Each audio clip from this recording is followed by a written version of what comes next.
Assalamualaikum warahmatullahi wabarakatuh. Berikut hasil dari kegiatan praktikum kelompok 6, yaitu tentang telinga yang disusun oleh Konita Azahra, Romaji, dan Wiwin Fatmawati. Yuk kita simak video berikut. Kepekaan indera pendengaran manusia.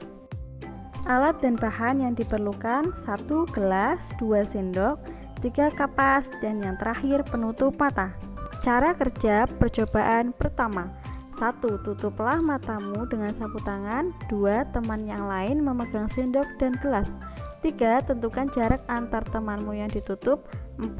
Setelah siap, ketuklah sendok pada gelas secara bergantian. Dapatkah mendengar bunyi yang dihasilkan? Oke, dengar. Oke, dengar. Oke, dengar. Oke, dengar. Selanjutnya percobaan kedua.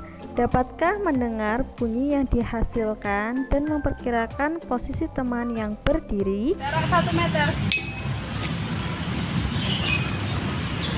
Jarak 3 meter.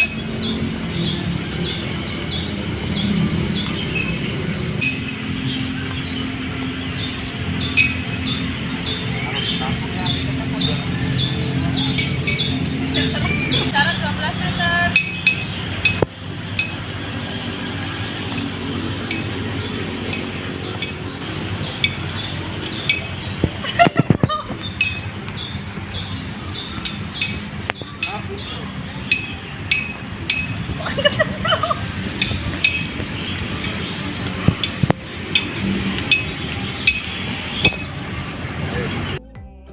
Cara kerja percobaan ketiga. Sumbatlah telinga kanan dan kiri dengan kapas. Dapatkah mendengar bunyi yang dihasilkan? Jarak 1 meter. Jelas terdengar. Jarak 3 meter. Jelas terdengar. Jarak 9 meter. Ngomong-ngomong terdengar. Jarak 12 meter. Samar-samar terdengar. Baiklah, berikut hasil dari pengamatan kami. Jarak 1 meter, telinga sebelum ditutup terdengar keras sekali. Telinga setelah ditutup, telinga kiri jelas, telinga kanan jelas.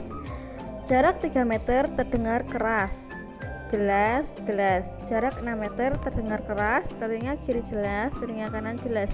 Jarak 9 meter terdengar kurang jelas, telinga kiri agak jelas, telinga kanan agak jelas. Jarak 12 meter terdengar lirih, telinga kiri kurang jelas, telinga kanan kurang jelas. Oke, selanjutnya kita masuk pada pembahasan. Dari percobaan di atas dapat dinyatakan bahwa dengan mata tertutup kita masih dapat mendengar bunyi dengan jelas pada jarak 1 meter, 3 meter, bahkan sampai 9 meter karena bunyi merambat melalui udara. Begitu pula jika salah satu telinga kita ditutup dengan kapas, maka bunyi atau suara masih bisa terdengar meskipun tidak sejelas apabila kedua mata ditutup dengan sapu tangan. Untuk telinga kanan, jika telinga kanan ditutup dengan kapas, suara atau bunyi masih dapat terdengar dengan jelas atau lebih baik dari kejauhan dibandingkan jika telinga kiri yang dibuka dan telinga kanan ditutup dengan kapas. Bunyi yang dihasilkan dari kejauhan terdengar samar-samar. Kesimpulan dari hasil percobaan: telinga manusia merupakan detektor yang sangat peka. Telinga manusia dapat mendengar bunyi mulai dari intensitas 10 Wm sampai 1 Wm. Intensitas bunyi di bawah 10 Wm tidak terdengar jelas, sedangkan di atas 1 Wm akan terasa sakit di telinga. Selanjutnya, pertanyaan dan jawaban. 1. Jelaskan peranan daun telinga pada proses mendengar dari sumber bunyi. Jawabannya, fungsi daun telinga adalah untuk mengumpulkan suara. Daun telinga juga dapat memperbesar dan mengarahkannya ke saluran telinga. Ketika memantul pada daun telinga, suara juga mengalami proses penyaringan yang akan memberikan informasi mengenai lokalisasi suara. Efek penyaringan tersebut pada manusia terutama untuk memilah suara yang berada di rentang frekuensi suara manusia.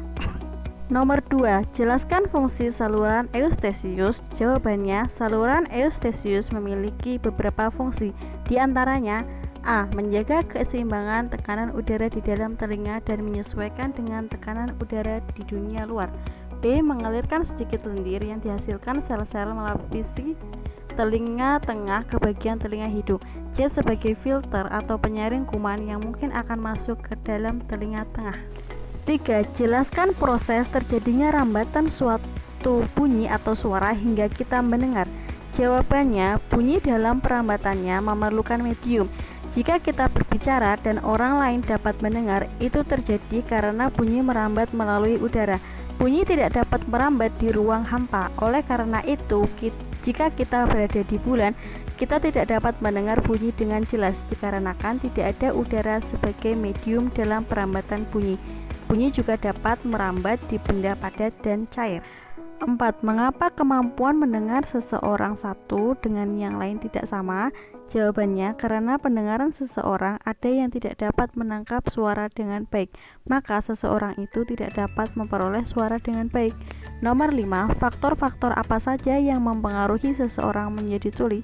Jawabannya yaitu adalah faktor usia, faktor genetik, terpapar suara terlalu keras, konsumsi obat-obatan tertentu, dan menderita penyakit tertentu. Nah, itulah hasil dari praktikum kami. Terima kasih sudah menonton. Wassalamualaikum warahmatullahi wabarakatuh.